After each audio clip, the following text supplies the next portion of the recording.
ഒരു dish washer ആഗ്രഹിച്ച് നമ്മൾ ഷോപ്പിൽ ചെല്ലുമ്പോൾ അതിൻ്റെ വില ഒരു 45,000-ന് മുകളിലാണല്ലോ. ഇതിന് അതിൻ്റെ പകുതി പോലും രൂപ കൊടുക്കണ്ട.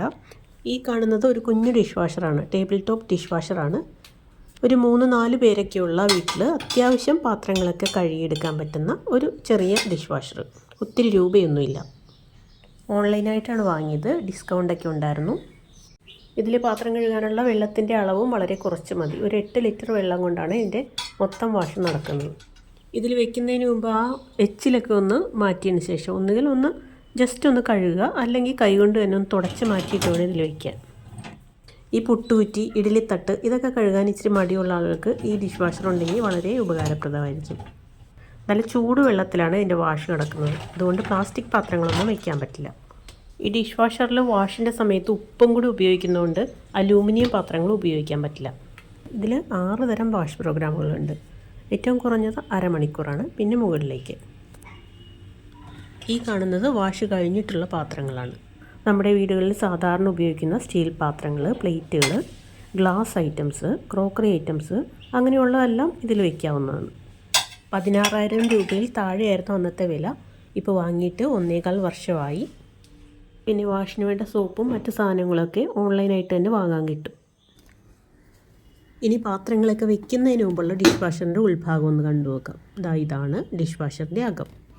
പാത്രങ്ങളുടെ വലിപ്പത്തിനനുസരിച്ച് സെറ്റ് ചെയ്യാനായിട്ട് 2 റാക്കാണുള്ളത്. വാഷിങ്ങിനുള്ള ഡിറ്റർജൻറ്റ് ഈ ഭാഗത്തായിട്ടാണ് ഇട്ട് കൊടുക്കേണ്ടത്. വളരെ കുറച്ച് മതി. ഇവിടെ റിൻസൈഡ് ഒഴിച്ചു കൊടുക്കാനുള്ളതാണ്. ഇത് തുറന്നിട്ട് വേണം ഡിഷ് വാഷിംഗ് സോൾട്ട് ഇട്ട് കൊടുക്കാൻ.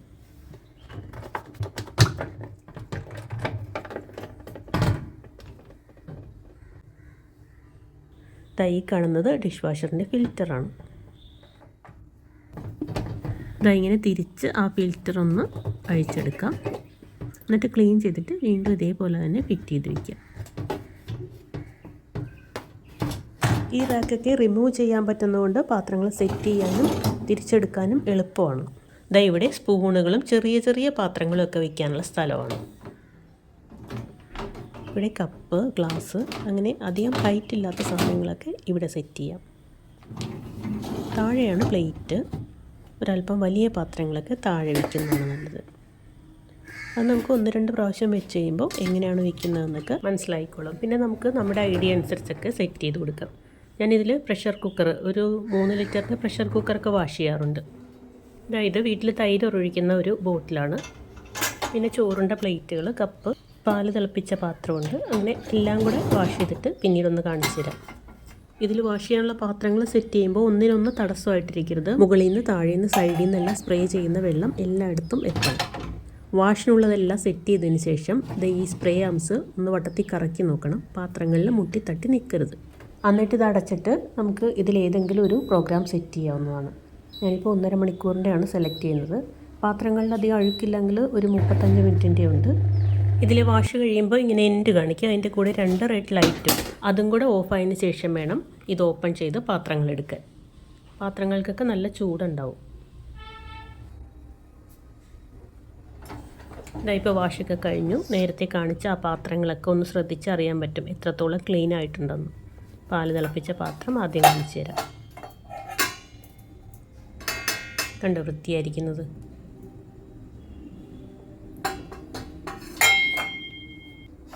ഇനി ആ തൈര് ഒഴിച്ച ഒരു ബോട്ടിലും കൂടെ നോക്കിക്കേ. ഇത് വെച്ചതിന് ശേഷം ഇലക്ട്രിസിറ്റി ബില്ല് അങ്ങനെ കാര്യമായിട്ടൊരു വർധനവ് തോന്നിയിട്ടില്ല. അതെനിക്ക് തോന്നുന്നു വെള്ളത്തിൻ്റെ ഉപയോഗം വളരെ കുറവായതുകൊണ്ട് ഓവർ ഹെഡ് ടാങ്കിലേക്കുള്ള പമ്പിങ്ങും കുറച്ച് മതി. അപ്പം മൊത്തം മീറ്റർ റീഡിങ് അങ്ങനെ അഡ്ജസ്റ്റ് ആയിട്ട് വരുന്നതായിരിക്കും. പിന്നെ ഇതിൽ പാത്രങ്ങൾ സെറ്റ് ചെയ്യുമ്പോൾ എല്ലാം ചരിച്ച് കമഴ്ത്തി അങ്ങനെ വേണം സെറ്റ് ചെയ്യാൻ. സ്പ്രേ ആംസിൽ നിന്നുള്ള ആ ഒരു പ്രഷർ ഫ്ലോ തടസ്സപ്പെടാത്ത രീതിയിൽ നമ്മൾ സെറ്റ് ചെയ്ത് കൊടുക്കണം. പിന്നെ ഇതിൽ വയ്ക്കുന്ന പാത്രങ്ങൾ പുറത്ത് വെച്ചിങ്ങനെ ഉണങ്ങിയതിന് ശേഷം വെച്ച് കൊടുക്കാതിരിക്കുക. പുട്ടുകുറ്റി, പാൽപാത്രം അങ്ങനെയുള്ളതെല്ലാം നന്നായിട്ട് കുതിർത്തിയിട്ട് വെച്ച് കൊടുത്താൽ ക്ലീൻ ചെയ്ത് കിട്ടാൻ എളുപ്പമായിരിക്കും. ഇങ്ങനെയുള്ള വളരെ കുറച്ച് കാര്യങ്ങൾ ശ്രദ്ധിച്ചു കഴിഞ്ഞാൽ ഈ ഡിഷ് വാഷർ ഉപയോഗിക്കാൻ വളരെ എളുപ്പമാണ്. അപ്പോൾ ഞാൻ ഉപയോഗിക്കുന്ന മിനി ഡിഷ് വാഷറിൻ്റെ പേര് വോൾട്ടാസ് ബേക്കോ എന്നാണ്.